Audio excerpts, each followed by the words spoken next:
सेमिति फूल फूल मध्य आम जार कोमलता अच्छी जीवंत अच्छी सी आम शिवलिंग मंदिर में अर्पण करें कि गोटे कठोर कठोर पत्थर को केवे आम अर्पण कर मंदिर को जाए।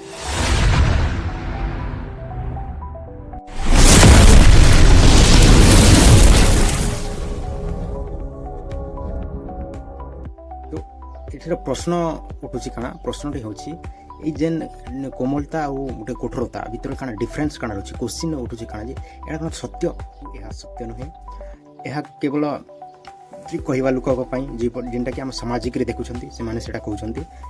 यार रूट कज जो आपने देखिए यहाँ टी तथ्यटी अलग दुईटा डिफरेन्स पूरा देखा पाइबे। कोमल नरम हृदय बांधीसन से व्यक्ति मान सी अधिक बलि थी अधिक धैर्यवान थी अधिक सचेतनता थी अन्य को बुझे तार क्षमता बहुत थाए आम जहाँ कमजोर भाव जोटा तार निर्मलता कमजोरता तार जी भी अच्छी भावुकता अच्छी से तार बहुत शक्ति तार बल बोली आम विवेचना कर तार अपोजिट सेमती जो व्यक्ति अच्छा कठोर अच्छी पत्थर भलिया तार दिल से तो जड़ से तो पत्थर ना से कहार कथा बुझीपार अन्य जन कांदुची तार आंसुर तात्पर्य बुझीपार से तार भावना न थाए जहाँ आम कहीपर तो ताको अति ना शक्ति बोली कहीपर ना से कठोर व्यक्ति हिसाब से विवेचना कर पूरा मृत व्यक्ति सहित समान अन्य कोई व्यक्ति जदि जाऊँगी गोटे गरीब दुखी अन्य व्यक्ति जदि कौन जगह एक्सीडेंट है बेले भावुक कर न था से व्यक्ति पूरा मृत्यु व्यक्ति है से व्यक्ति कौन कहता है अभिलाष करें अन्य को देखिक अभिलाष करें अन्य को देखिए अन्य जदि आंसू बाहर से जल्दी भावुक हो बोले अभिलाष करें हसी थाए अन्य को देखिए ताकू गर्व लगी थाए जहाँ कठोर व्यक्ति भावे से विवेचना करा जाए बहुत हसिकर मजाक उड़ाई थाए। तो आम यहाँ बल कहवा ठीक हम ना कहीं यह देखो अन्य को आउ दुखित करुँगी से व्यक्तिटा किंतु गोटे कोमल व्यक्ति गोटे नरम व्यक्ति सेमती कर न था केवल से निज शक्तिर उपयोग करते बाहुबलर उपयोग करते किंतु बुद्धि विवेक और नर्मतार केवे भी उपयोग बुझार क्षमता कर न था। देखो कहीं से जो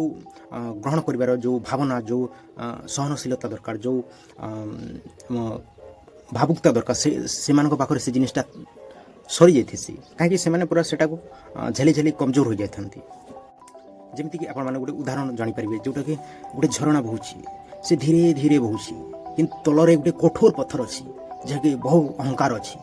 किंतु से झरणा बारंबार बारंबार बहीके से जो पत्थर को तोड़ी दे थाए और ता अहंकार को से भांगी दे थाए से एते अहंकार थाए पत्थर जे मु केबे भी तोड़ी हो पारिबे नहीं किंतु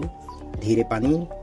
सदा बेले ताको अहंकार सहित मारी दे थाए वो झरणार निर्मलता वो झरणार कोमलता बहुत किछि थाए सेति पे ताको खंड खंड कर दे थाए सेमती जो जिनिस निर्मल अच्छी जो जिनिस कोमल अच्छी ता पाखरे बहुत सहनशीलता अच्छी ताको आमे बहुत किछि बुझाई पारिबा बहुत किछि भावना रे बांधी पारिबा ता पाखरे रस अच्छी ता पाखरे भावुकता अच्छी ता पाखरे अन्य को बुझिबार क्षमता अच्छी ता पाखरे प्राण अच्छी किंतु अन्य पटरे जो मृत शरीर जो कठोरता शरीर ता पाखरे किछि नाही। यदि आपण कोमल अछंती यदि आपण सहनशीलता अछंती आपण जदि भावुक अछंती आपण जे कोनोसी रूप धारण करि पारिबे किंतु जण व्यक्ति कठोर अछि बा ता पाखरे बहुत सारा मैच्योरिटी अच्छी से कहे हाँ मोर आंसू बाहर ना मु केवल पत्थर दिल मु कहा सहित जल्दी तोड़ी हो ना जाए मोर भावुकता ना बोले से कहता है से से रूप बदल न थाए से मृत व्यक्ति भाव में तुलना हो पारि थाए। तो आम जानिला ए वीडियो जे दुईटी व्यक्ति मध्य गोटे निर्मलता गोटे कठोरता क्या आम बलि कहवा क्या आम गोटे शक्तिशाली मनीष कहवा सदा बेले जी धीरे काम करे एवं पत्थर को मध्य तोड़ी दे थाए ताको आमे सचेतन व्यक्ति बा कोमल व्यक्ति कहीपर एवं सी बहुत धैर्यवान व्यक्ति होता है किंतु जो बुद्धिजीवी ज्ञानी मैंने कहती कि जार धैर्य अच्छी जार कठोरता अच्छी जार बाहुबल अच्छी से केवल शक्ति होता है से हाया से केबे भी होई न थाए जेनता कि आम प्रथम उदाहरण देखिला कि गोटे जल से पत्थर को केमिति तोड़ी देथिला जदि पत्थर चाहिए जल को केमिति तोड़ी पार जदि तोड़ीदेले भी अन्य रास्तार से रास्ता भांगी चली जाई पारि थाए। देखंतु जोटा जड़ होगला सेटा मृत कहीं आपन देखंतु गोटे जल जल कौन जीवित से आम ताकू डाई शिवलिंग अर्पण करुछा जार कोमलता अच्छी सेमिति फूल फूल आम जार कोमलता अच्छी जीवंत अच्छी सी आम शिवलिंग मंदिर में अर्पण करें कि गोटे कठोर कठोर पत्थर को केवे आम अर्पण कर मंदिर को जाए सेमिति सबल सदा बेले कठोर केबे होई न थाए सबल सदा बेले गोटे कोमल दिल कोमलता निर्मलता शरीर ही गोटे भावुकता होई थाए तो आमे एठारे केबे भी कठोरता को आमे प्रोत्साहन करबा नाही कठोरता को आमे केबे भी गोटे शक्ति बोली कहि परिबा नाही जेमिति फुलर बलकण थाए से कोमलता थिसे ता सुगंध थिसे तार रस थाए सेमिति जलर कोन जलर मध्य अनेक गुण अच्छी से सफा कर दे थाए अन्य को पूरा पवित्र कर दे थाए किंतु गोटे पत्थर से गोटे मृत केबे कहा सहित किछि करि न थाए जेमिति आपण रखिबो सेमिति होइथि फूल फूलर जीवंतता भावना अच्छी हाँ मु एबे जदि जन्म होइछि संध्या तक मु मरिजिबि पुणी जन्म हेबि पुणी संध्या तक मु मरिजिबि किंतु गोटे मृत पत्थर कौन सी जन्म न थाए किंतु से मृत शरीर हिसाब रे सदा बेले पड़ी रही थाए तो आपण माने कौन हेबे गोटे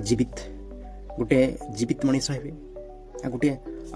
शरीर गोटे मुर्दा टाइप रो पत्थर हेबे आपण डिसाइड करि पारिबे हिंदी में कहते हैं ना जब तक जिया शांति से जिया मुस्कुरा के जिया दिल से जिया कौन जो चट्टान जो पत्थरटा सेटा कहि पारिबो केबे नहीं तो आपण मध्य कमला बनंतु भावुकता बनंतु गोटे भावना को समझिबार अंडरस्टैंडिंग रखंतु ते बोले आपण गोटे बुद्धिजीवी व्यक्ति भाव में समालोचना हो पारे। नमस्कार।